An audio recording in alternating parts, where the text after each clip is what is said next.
তো নমস্কার বন্ধুরা। তো আজ সকাল 6টার দিকে আমার ঘুম ভেঙে যায়। তারপর আমি সেখান থেকে ফ্রেশ হয়ে এক গ্লাস চা থেকে স্লট শুরু হয় আজকে ইংলিশ দিয়ে। সেটা চলছিল আমার 7টা থেকে 9:30 পর্যন্ত। তো আমি আজ পড়ছিলাম 51 ওর substitution, 50 idioms, noun and clause.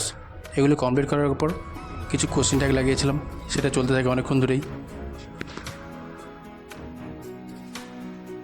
তো মাঝখানে একটু আমার শিডিউলটা উলটপালট হয়ে গেছিলো। তো ভাবছি এখন থেকে ডেইলি শিডিউল যতটুকু পড়বো ততটুকুই দেবো ফুল ডের।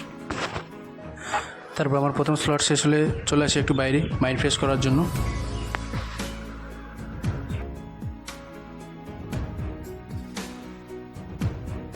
তারপর দুপুরে লাঞ্চ কমপ্লিট করে আবার পড়তে বসে যাই 3টে থেকে। তারপর নেক্সট স্লট শুরু হয় আমার ম্যাথ দিয়ে, এটা চলছিল 3টে থেকে। তো আজ আমি করেছিলাম প্রফিট অ্যান্ড লস। তো এটা চলতে থাকে অনেকক্ষণ ধরে।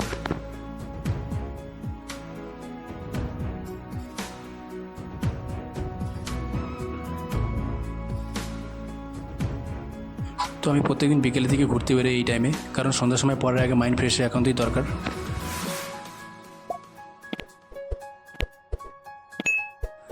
তারপর সেখান থেকে এসে ফ্রেশ হয়ে সন্ধ্যা থেকে শুরু হয় আমার থার্ড স্লট। এইটা আমি করছিলাম আমি জিকে। তো বন্ধুরা, এটা ছিল আমার ফুল ডে শিডিউলের মধ্যে 19 ডে।